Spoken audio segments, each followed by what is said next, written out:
like what I hear you saying in that idea is that it started with having discussion.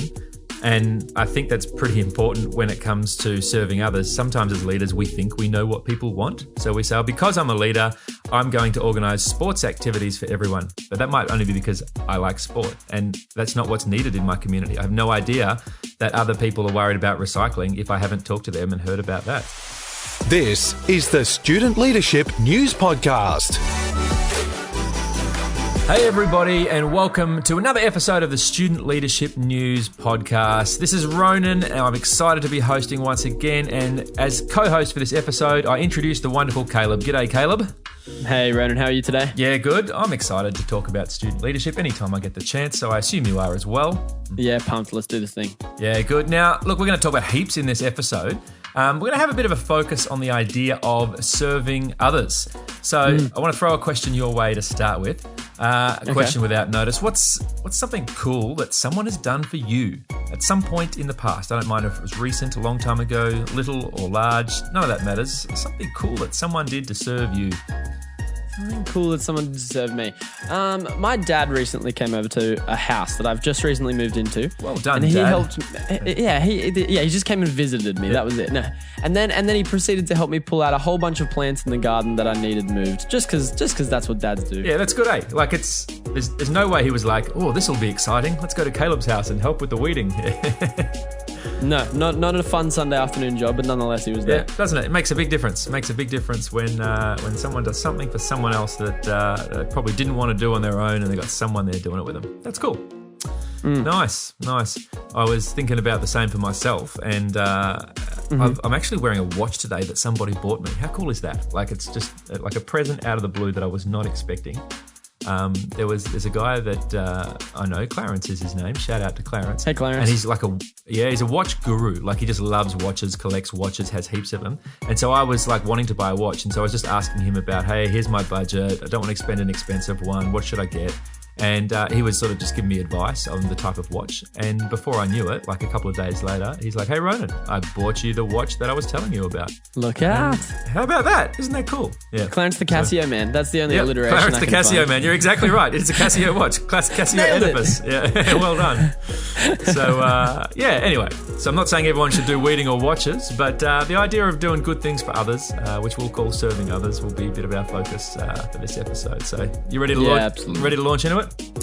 Yeah, let's do it. Excellent. Let's jump into our first segment. My favourite idea. Excellent. Well, thank you very much, Ronan. As you said, talking about serving others, and we're going to start with one of our favourite segments. My favourite idea suits the idea of being one of our favourite segments, of course. Well, you and I are going to talk about something that we've heard student leaders somewhere around the world getting up to. And today we're going to think about particular ideas that we really liked about the idea of serving others. Yeah, well, let me jump in first. I saw this posted by our team on studentleadership.news, so the article went up a little while ago. It's about Redlynch State School, and the school, the student leaders, embarked upon a big process of random acts of kindness. So in some sense, it's a pretty simple philosophy, just doing good things for others at your school.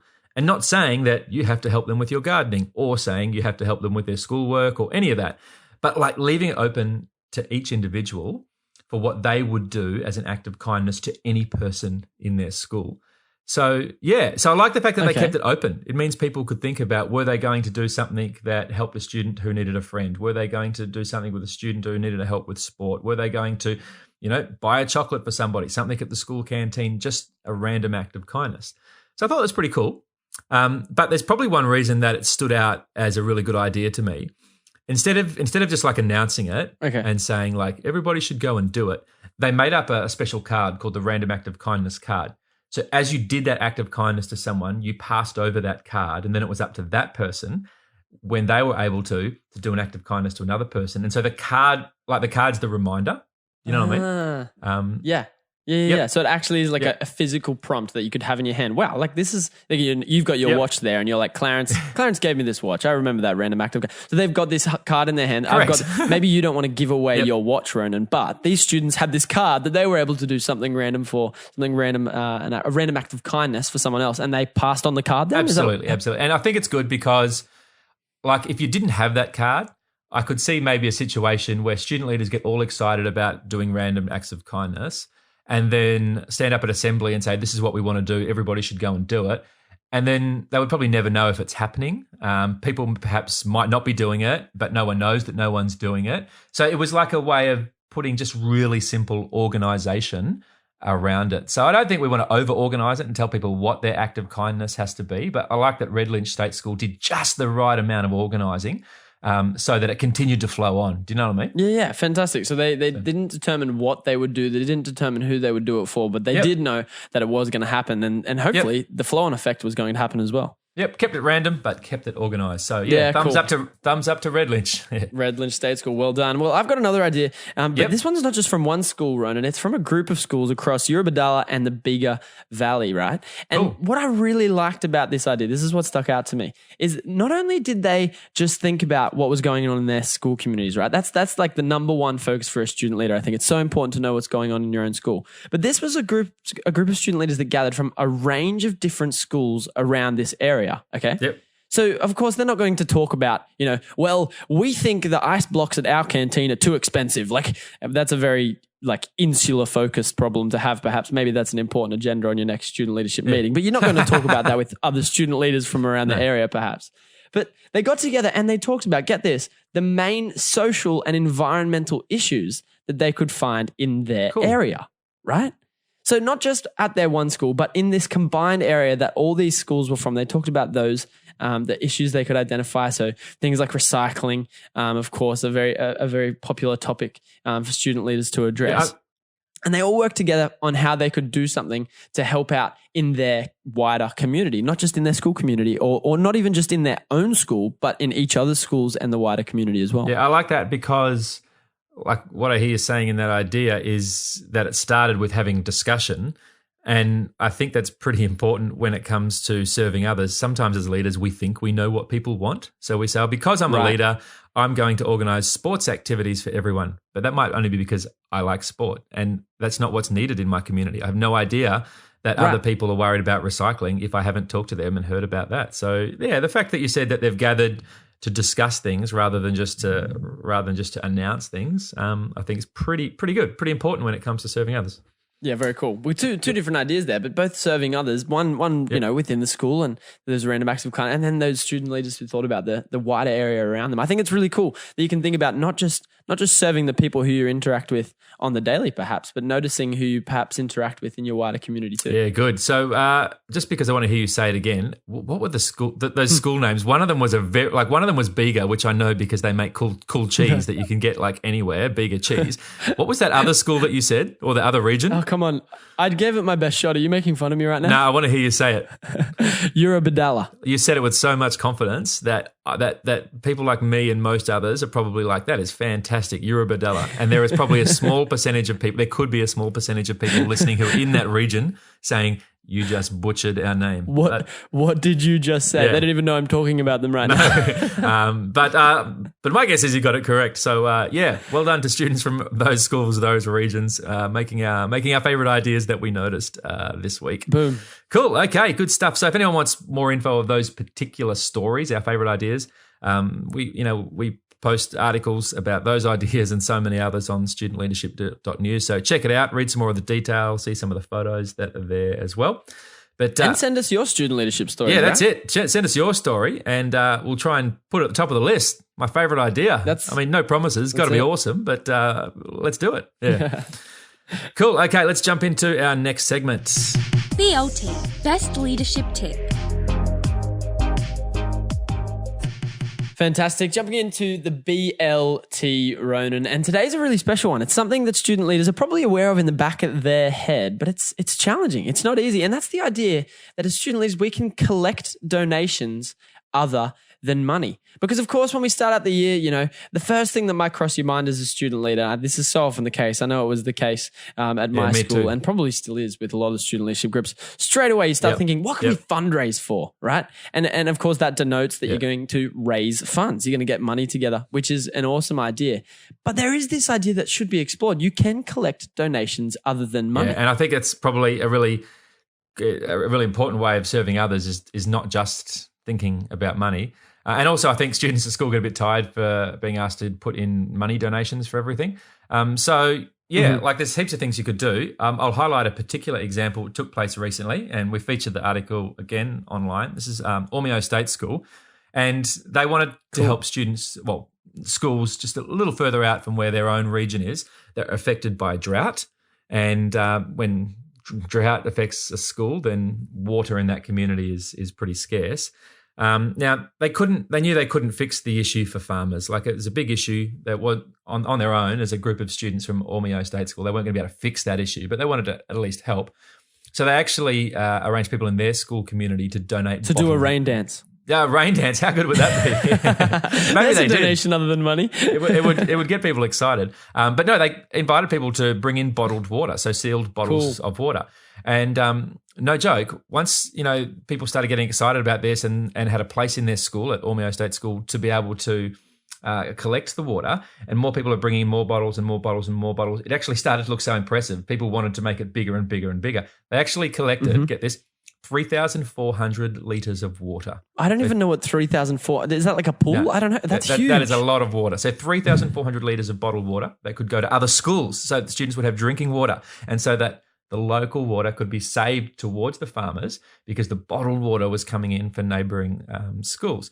And part of what I heard was, as it started to build a lot of interest and enthusiasm, the Woolworths supermarket in their area heard about it and thought, well, we've got the ability to help, so we'll help this particular school in their efforts. And they donated a big pallet of water. So a big forklift comes through full of water. You know what's so cool? That is so cool. We're talking about collecting donations other than money. If you just went to Woolworths or Woolworths heard about this and they just found out that some student leaders were collecting funds, I think the chances of Woolworths getting involved probably would have been fairly slim. That's correct. It wouldn't stand out at all, your request, because everyone asks for money. Yeah. No, that's right. But instead of asking for money, they're asking for this bottled water. And someone at Woolworths, credit to Woolworths near their school, wherever that might be, they came in and gave a whole pallet of water. Is that correct? A whole pallet? Yep, a whole pallet of water. And that was to add to what the school already collected. So we ended up 3,400 litres of bottled water, and that was taken on trucks to the schools that need it. And it's quite a visual thing too. Like, students in those schools would see this truckload of water literally arriving at their school to help from another school. You don't notice that if it's a monetary donation. So money does help, don't get me wrong. But I think there's something special when we think outside the box and do other things. So yeah, that's what they did. I was jotting down other things you could do. I've heard of schools that have collected school supplies at the end of the year.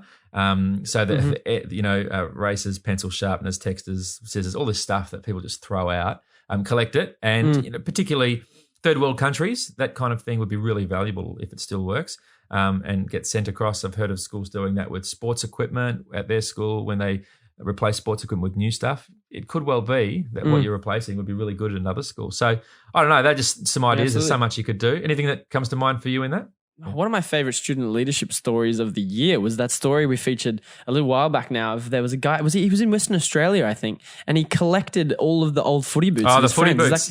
From northwest Western Australia. That's true. So he collected something like over 200 pairs of footy boots. Footy boots, and took them out to Aboriginal communities, I think, up north in Western Australia and in the Northern Territory. And a lot of those people don't wear shoes, let alone have footy boots to play footy in. Yeah. No, that's right. Whereas, some kids are like, oh, the new pink pair came out, I've got to get them. So they got the new, and the old green ones were fine. Yep. So he's collected all these pairs of boots and he's taken them out. I thought that was fantastic. Didn't fundraise a single cent in the process, just collected a whole bunch of footy boots that people had anyway. I thought it was awesome. Yeah, good stuff. Glad we could talk about it. Yep. Absolutely. So, Ronan, I just want to flip this back on you for just a second. Yeah. The name of the school that collected the water bottles, how did you say that? Ormeau. Ormeau. Out of 10, how confident are you on the correct way to say that? I'm going with 9.5 out of 10 confidence. Okay, yep. That's pretty impressive. Yep. Well, if Ormeau State School are listening right now, I want to hear from you guys.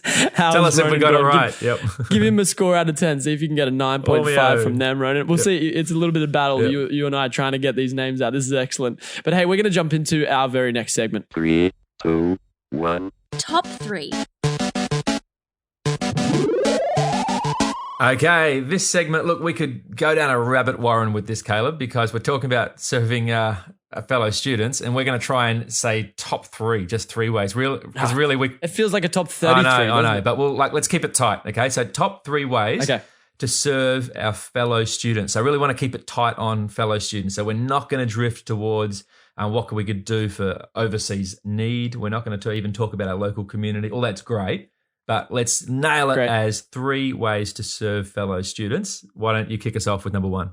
Okay, I think we've narrowed it down. Number 1, I love this, is to spend lunchtimes with students who will appreciate it. And I'll start this off by saying this is not to the exclusion of hanging out with your friends. We all need our friends, right, Ronan? You've got Clarence, I've got my dad coming. We've all got friends, and you got to invest in time with them. But you also want to take time to spend time with students who will appreciate it. And by that, I mean perhaps students who are a bit younger, or perhaps students who might typically get left out of some lunchtime activities. They're the ones who are really going to appreciate you going to the effort to spend time with them during a lunchtime. And I think that's an excellent way to serve students. And what's really cool is that it's a fairly simple way, right, Ronan? Like we're not asking for financial sacrifice. We're not asking for you to perhaps put in time after school towards something even. It's just spending time that you have in the day anyway with students. It's something who might everyone appreciate. can I think do, it's a but it fantastic takes idea. courage to do it. And it takes like starting to make it a habit, because it's like normally at lunchtime we just do what's a habit. We go to the same area of the schoolyard and we play the same sport or hang out with the same friends or have the same types of conversations with the same people. So we just got to break that habit. And breaking habits is hard to do, but once you do it, so good because it costs nothing to do it. Yeah. That's right. I actually was chatting. It's funny that we talk about this tip this week because I was actually talking to a prefect just this week at a school on the Central Coast in New South Wales, and he was telling me he started this group right at lunchtime once a week on a Friday, and he gets them together and they have some live music to listen to, and they all hang out and talk about topics of interest. And so that's what he's doing, but he's made it. You know how that you can have that awkward time where it's like, let's hang out. Like it could get a bit. It can get a little bit awkward, right? If it feels like it's too structured and you're only doing it because you think you should. That's right. But especially this he's a prefect, so he's wearing the jacket. He's got the prefect badge on. The younger students he's hanging with might just be like, "You're just doing this because you have to, man." But no, he put the effort in, arranged something he knew people would enjoy, and now he rocks up to this thing every Friday, and he's got different students coming along to spend time with every single week. And I thought that was an excellent example of this. Definitely. Fantastic. Well done to him. What's his name? We'll do a shout out for him. Who's he? Luke Moods. Luke. Well done, Luke. Luke. Very good. I was hoping it was a difficult name that would be hard for you to pronounce, but Luke is quite straightforward. Well done. That's right. He's trying to get me again. Okay. Let me jump in with the second way to serve our fellow students and keep it really simple. Share stuff that you no longer use. So really, really simple. So what I'm talking about is things that you might have bought for school or needed for school that you don't need anymore. You can really make a big difference to another student, particularly younger students, if you're just generous enough to give it to them. So that could be books that you purchased for subjects that you needed at school and you don't need them anymore. So you give that to someone else. You say, hey, you don't have to go and buy it. Here's mine. I don't need it anymore. Simple stuff that normally we leave our parents to organize, school uniform, hand down to other students, that kind of thing. Let's do it ourselves. Like let's be ourselves a student leader that uses these things to make a connection to others. Like music gear, that type of thing. You don't need it anymore. Pass it on to somebody else. Sports equipment. You might finish playing a sport or you're upgrading your sports equipment and give it on to someone else. I bet there's stuff that all of us have that we could give to fellow students. So we talked about how those things earlier could be collected en masse, but don't wait for that to be organized. Just look for people around at your school that you could pass down your stuff to. Let's just keep it super simple, make a difference that way. Great one. I can think of another example actually. We were just talking earlier, right? And I've been a little bit upset because I had to go out and buy a brand new pair of earbuds. I was telling you about it before because I got a new iPhone and there's no aux port. So my favorite pair of headphones that has an aux, like a 3.5mm jack to plug in, I can't use them anymore. You can't use them anymore. You've got a perfectly good set of headphones. Whoever you give that to are going to love them. Yeah. Well, that's what I'm saying. So I could pass them on to someone else. So I've got these new pair especially for my iPhone, but I've got something that I no longer use. I could put that in the drawer and forget about it for another 10 years, or I could pass it on to someone in my world who might be able to use it. I think that's a great idea. Absolutely. Good. Okay, 1 and 2 done. Bring us home with number 3. All right, number 3 is coaching something. Cool. Coaching something, Ron. So think about it. You know things. You're an expert on things. Perhaps you can pass that on. perhaps. Yeah, a lot of people are going to think about sport, but I bet we can do it more than just sport. Oh, I totally agree with you. I think there's some fantastic ways to do this without sport. There's public speaking. That's a great example, something that people find nerve-wracking. There's studying. When we say coaching, yeah, of course, like you said, you're going to think of sport, and sport's a great example, but there's so many other areas of talents that student leaders have that they could easily transfer onto others just by spending time explaining it to them, showing it to them. And this is another example of, similar to my first tip that I had, you could really focus in on serving the younger students at your school in this way. You know, you're a few years ahead, you've had a few more years practice at whatever it might be that you consider yourself to have skill in. There's an opportunity. You could spend time coaching a younger student, and they're really going to appreciate that. Look, we have thrown a bunch of ideas out there. I'm hoping anyone who's heard this episode has been absorbing them, or at least being inspired by them, and is thinking, I got to go out there and, as a leader, do something to serve others at my school, and then certainly broader than our school as well. And we'll just keep putting articles about this stuff up on Student Leadership News website. Hey, Caleb. That's it. We want to hear from Ormeau, Eurobodalla, Bega Valley, Luke Moods from the Central Coast. That's it. We want to hear from... Shout out to Clarence. So many shout outs. That's it. But whoever you are listening right now, we want to know what you're up to in your student leadership journey. It's our favorite thing to brag on during these podcasts and during the articles, during the week. Good stuff. Caleb, thanks for joining us for this episode. Thanks, Ronan. We'll talk to you again soon. And to our audience, thank you so much. We love it if you would rate and review our podcast wherever you're listening to it. Send us your questions, and we look forward to chatting with you next time. Thanks for listening to the Student Leadership News Podcast. Interact with us on social media and follow the news online at studentleadership.news.